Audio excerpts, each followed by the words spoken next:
It's been incredible, honestly. It was almost like I was in a box and then I came out to so many amazing things, so much good news, so much congratulations, just so much emotion, and it's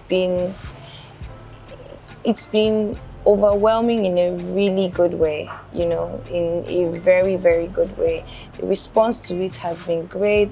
The support from Nigerians and just everyone across the world has been incredible.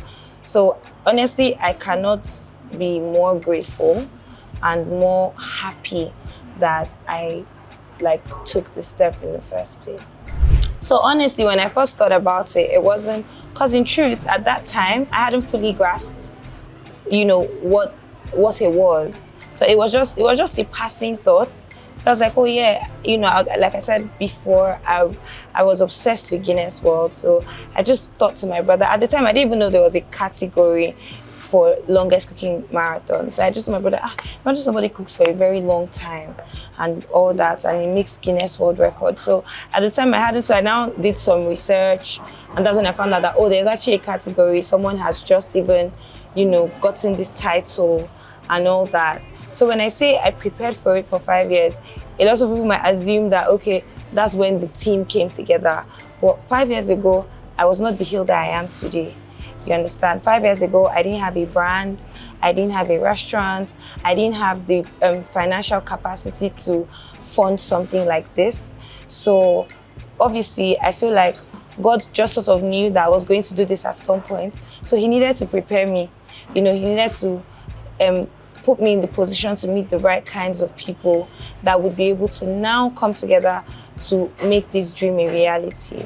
So I thought about it 5 years ago, but then it wasn't the right time. So I still had to go on the journey of self-discovery as well before I got to this point where I could now confidently say, I'm ready to do this. I can afford to pay for it.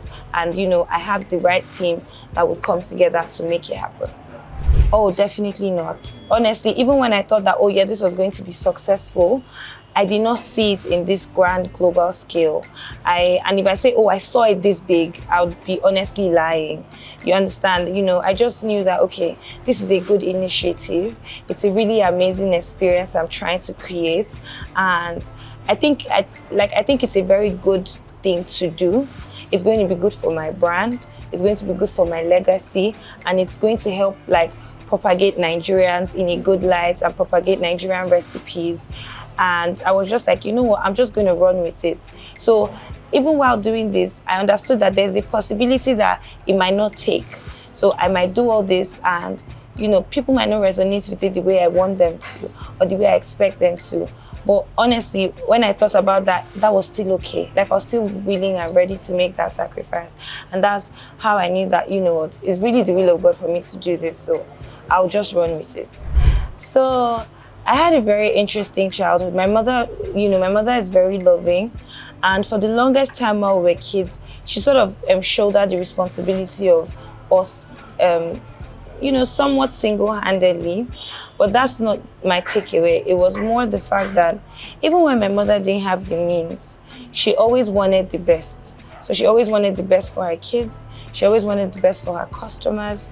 I remember my mother tossing a whole pot of edikaikong soup that she made for sale at her shop because the staff had put in a little bit too much salt.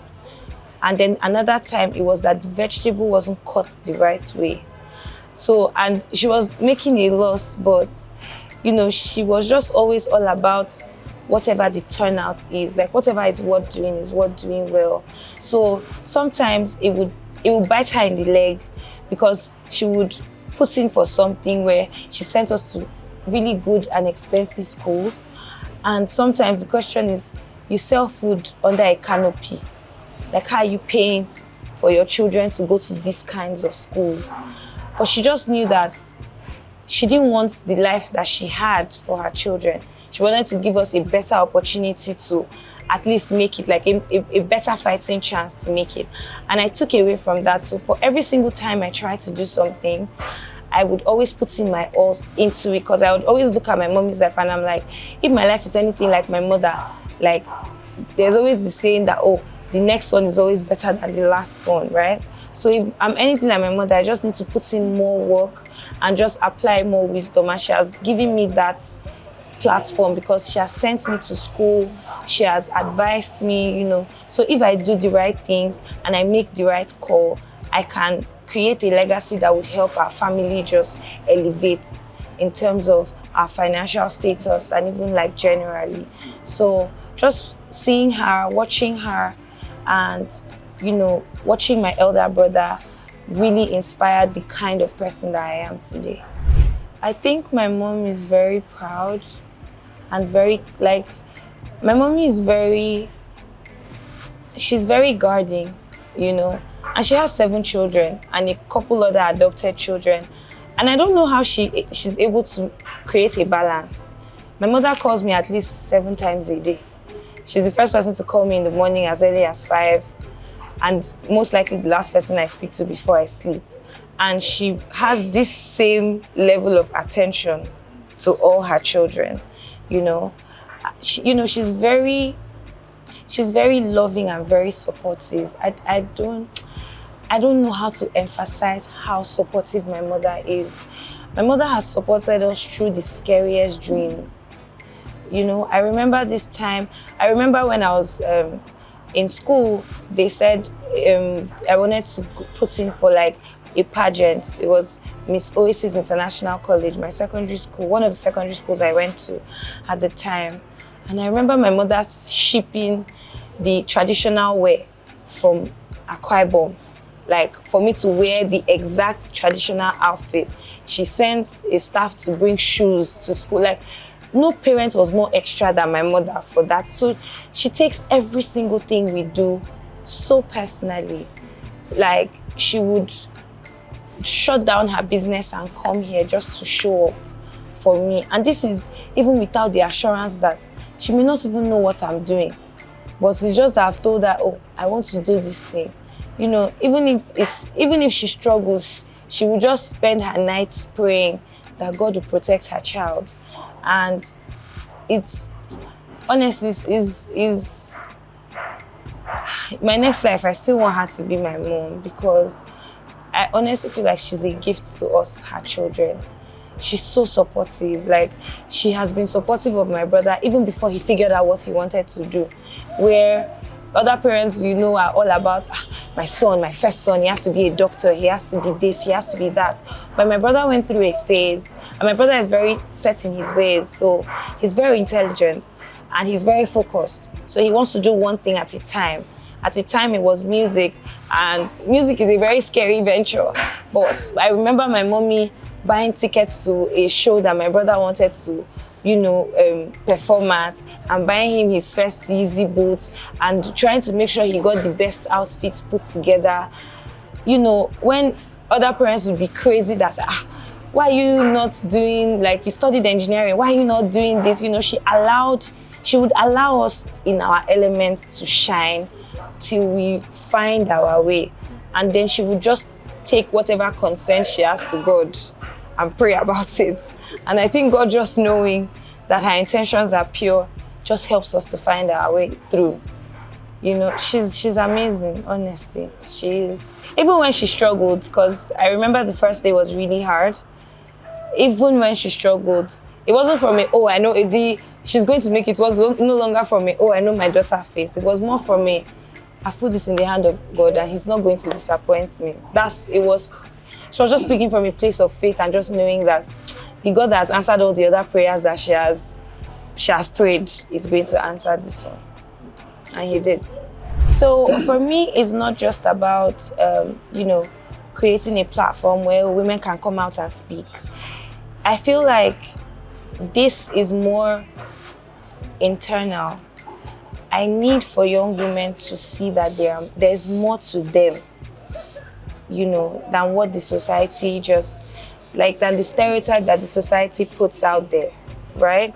Is that you can look at yourself. I always say to my students that the business you have can fund your lifestyle, because there's always that narrative that, oh yeah, you can't you can't make it. Like, you can't make it without doing certain things, or you always need this extra support to be able to do this.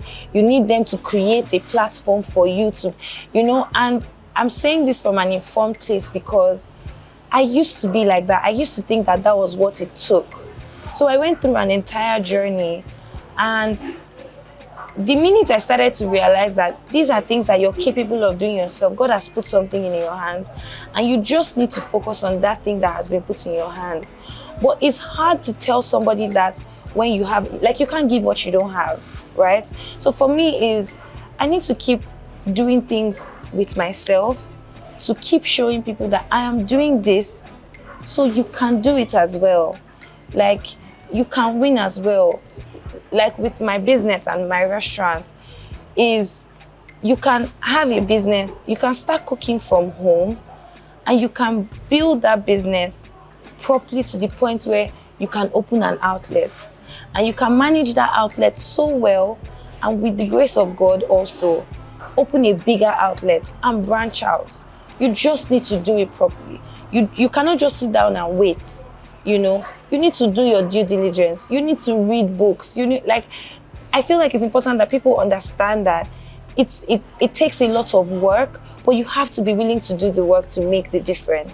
So if we have more young female examples, because I feel like when they look at much older, will I call it mentors or role models, it's like, yeah, but it was different in their time.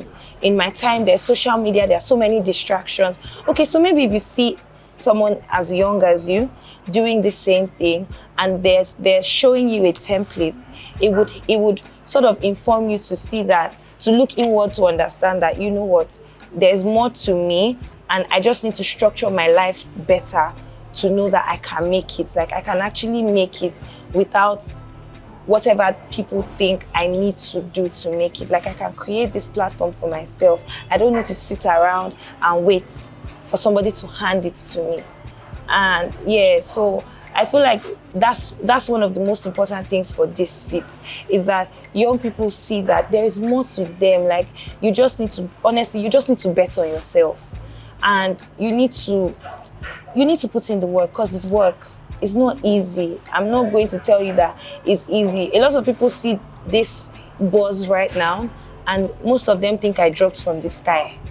They don't know that, it started like I was homeless at a point. Like, there's an entire phase and journey that got me here, and I'm not even done. This is still like part of the journey. I'm still on a path, and I'm still going. It's not always going to be roses. It's not always going to be easy, but it's like we need more examples like this, so people can see that, oh, Hilda did it, so I can do it as well.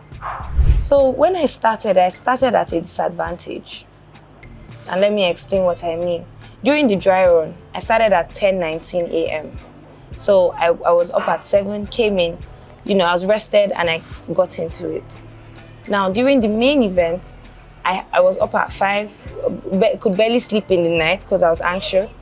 Now, I got to the venue at about 7:30, and everything wasn't ready and set. We had some issues with the CCTV footage that cameras we got. It wasn't picking up sound. Just trying to make sure that evidence was properly documented. At some point, the cubicle was shocking because there were a lot of wires, so they now had to rewire it to check where, the shock was coming from. So we had a lot of issues. So, and there was a lot of press. So I got in, I did my press interviews. I was upstairs, downstairs, checking to make sure everything was fine. And because I'm anxious, I just can't wait to start. So I had already been up for 12 hours, not resting. And then I started at 4. So I'm starting, but in truth, I have already exerted myself for 12 hours and I hadn't rested. Ideally, what I should have done was rested for at least 6 hours and probably started like 8. But I didn't do that because I wanted to just get into it, because I'm like, people have been here, they have been waiting, I don't want to lose the crowd. Let's just start. People need to eat. And when I started 6 hours in, my body had started to tell, because it's like, you need to shut down. And I feel like in that moment, I looked at the crowd, and it it sort of dawned on me, you know, what I was embarking on. And then the thought of failure dawned on me as well. What happens if you fail? But in a much grander sense. So I couldn't help but think about what would happen if I didn't make it to that 97 hours or 96 hours. And I just had the worst anxiety. It was horrible. I was in pain, my hands were shaking. It was really bad. It was so bad. And I had racked up 30 minutes. So I took 10 minutes from my 30 minutes to do a quick vital check. I came back and I just knew that, that was the wrong call. I needed more time. I needed more breaks. So I got another 1 hour. So I got 25 minutes. In this period, my brother had come. He was trying to talk me through it. There's nothing my brother did not say. He got to in fact, you know what? Guinness doesn't matter. You can walk out of this place and we'll go home and we will never speak of this again. If you don't want to do this, it's fine. Let's forget about it. But you've not dropped dead yet. So I guess you can just keep going till you can't go anymore. And I just kept trying. And at this point, we had started praying. My mother had started praying. And I honestly was begging God for a miracle. Because my body had failed me. And this was 6 hours in. And it was crazy to me because I had done 24 hours like it was nothing. So how am I this week at 6 hours? Or let me say, this is now we're about 8 hours in. How am I this week at 8 hours? Honestly, I was saying that if we had a blessing company on board at the time, they would have made so much money, because on that day, everybody that had seen me at that time would have gone straight to place their bets that I wasn't going to make it, because even I didn't think I was going to make it. So I honestly just I begged God for a miracle, and He honestly sent me a miracle, because I had such a low. I was in tears. I don't know if we have a footage of it. I will ask the editors, but I was in tears. And I was just cooking while in tears and just trying to do as much as I could. And then I threw up and my eyes opened. And it was such a low that I now had such a high. Like all of a sudden, everybody was shocked, because all of a sudden I became energetic. I was dancing, I was singing, I was cooking, and I was doing everything. And God sent someone to me. So my friends were there, and my friends had been there, and your friends love you. It's difficult for them to see you in that state. And a friend of mine that I would say we weren't even close at this time, Sydney, he came. And he came at about 2 a.m.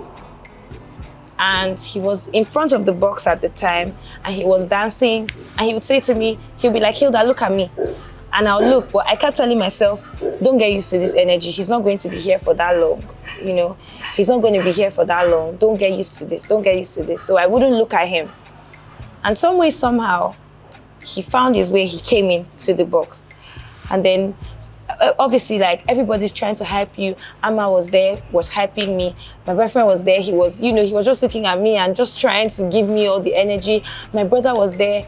Dubain was there. My mommy, like my dad, everybody, everybody was literally just there, trying to be as supportive as they possibly could. And Sydney was just there dancing. He's like, "Hilda, he now gave me his shoes, his Crocs. He's like, "Okay, let's get her ice. Put ice in the shoes and let her put her feet in the ice." I don't know where he got all those things from. And then this was, I think now we were at 12 hours, or we're like maybe 10 hours in. And they were like, I think she needs time to sleep. And it was, you get 5 minutes for every completed 1 hour. So that means if I'm able to stand for 12 hours, I would have earned 1 hour. So I'm like, 1 hour sleep will be very useful to me. So Sydney heard that, and he says to me, "Hilda, okay, so this is 3 a.m. Sydney's like, that if we finish by 3 p.m., you will get that 1 hour to sleep." And I'm like, Me, I'm thinking about it from where I'm coming from. Me, that was just almost half dead, like 3 hours ago. What do you mean by I'll stand here till 6, till 3? And he's like, don't worry, I'm not going anywhere. I'm going to be here with you the whole time. I'm not going to sit, I'm not going to eat, I will just be here. And just hearing that, I think that just gave me like an energy boost. My brother is like, Hilda, I'm here with you, I'm not going anywhere. So Gilbert was there, and Gilbert was, you know, so he was observing, taking notes, and just trying to notice when my body starts to fail. So he kicks into, Hilda, you just need to push through. Your body is just trying to shut down now, but if you push through for another 2 hours, it will wake back up. So just keep going. So he was being all medical, logical, ethical. Sydney was just there, we just need the vibes, and we just need to be praying to God. So the next thing he's telling me, okay, put your feet up now, because he's standing, so he can feel what I'm feeling. Like he knows that her face is starting to hurt right now. So get her ice, put ice in, and then there was my kitchen assistant, Sonny, and Sonny he just kept speaking words of encouragement to me. He's like, you know what, you didn't come here to fail. Remember when I asked you how I didn't know you liked this so much? You say, if I did not like it, I will not be here. It's because you are here that I am here. Please, ma, you cannot. It's such an incredible story, honestly. I could go on and on. You know, I wouldn't want to bore you guys, but I honestly could go on and on, because it took everybody and everything. At some point, I'm like, so what happened? I took a break and I came back, and Sonny was supposed to go on a break because we were supposed to change kitchen assistants at intervals, and they now brought the next kitchen assistant, and I lost it. Because I'm like, no, I don't think I can do this without him. I don't want anybody else. And we had 24 people on the team. How do you want just one person? So they went back and they spoke to him, and he's like, yes, I don't want to go. I will be here with her. I'm not going anywhere. It was crazy. And I went back, and and it was just how willing everybody was. Everyone was so willing. It was like everybody was so willing. So at a point, I realized that I wasn't doing this for just myself. I never thought I was doing it for just myself, but at a point, it was not about me anymore. It was about every single person that was there. Because it was like, I looked at them and I'm like, these people see something in you that you like, for them to see this in you, there's something here, and the devil is trying to stop you from seeing what that thing is, And at 2 days in, I realized that the devil did actually want me to get to this point, because he knew that this was going to happen, because on the second day, I had a low as well, same anxiety. It was horrible, and my supporters, my followers, my students, my friends, they were under the rain, because it rained early in the morning, and we had an entire worship session. And they didn't even think about canopy. They were there under the rain. And we just kept praying, because honestly, we didn't have anything else. There was nothing else we had. We only had God. Like, God was honestly the only person that would take us through this time. And I think he just knew that too many people have put their faith together to have this dream. There are too many testimonies that are going to be tied to this story. So it's important to me that I make the story. So it's almost like if God had said, this is what is going to happen this time, by the time everybody had keyed in, he's like, no, we have to make this bigger. More people need to be a part of this, because this is going to tell a story. And I kept telling him, you know that I'm not going to give your glory to anybody else, because you're the person that has gotten me to this point. Every single thing that has brought me here has been as a result of you. My entire life has been because of you. So at a point when it was, I think that was Saturday morning, I was making breakfast and it was hard again. And I just kept telling myself, you did not bring me here to fail. I am the light of the world. Like all the Bible verses that I have learned in this life, that was the time that it came to. So I just had to keep talking to myself. And my brother said, yeah, just keep saying that. Just keep saying, just keep talking, just keep praising, just keep praying. And at a point I realized that, you know what? You've been asking God, you've been asking and asking and asking. You've asked from day one. God has gotten you to day 3. Are you selfish? Say thank you. Say thank you now. Don't you have sense? And I'm telling you, it was almost like I was having an entire conversation with the Holy Spirit while this whole thing was happening. So it's like, Hilda, so it's the way everybody is telling me, Hilda, stare. You need to keep staring. While I'm sleeping and working, they just keep ordering me, okay, now you're making coconut rice, so you need to stare so that they know that you're doing something. Now move to the next spot. Because I would have like 3 hours where I'm half asleep. So while I'm half asleep, I still need to keep working. So it's like my body is on autopilot. So it's like Sydney, Harmony, Gilbert, damn it, like everyone, everyone is now just going on and on. Like my Lola, Sonny is like, oh, Hilda, stare, so go to the next spot now. Oh man, no, that's Maggie. You just carried oil. You need to pick vegetable oil now. You just took water. Your hand is on the fire. Remove your hand from the, so while they're doing that, it's like the Holy Spirit is telling me, you're just asking God, tell him thank you, say thank you. So it's like I'm now praying, oh Father, thank you for where I am, thank you for getting us to this point. Father, whatever happens from here, I will still glorify your name. I will still and I'm just grateful. So from day 3, it was now more, we just need to keep giving thanks to God, because the God that has gotten you here is going to get you to the end. There's so much. There's too many things.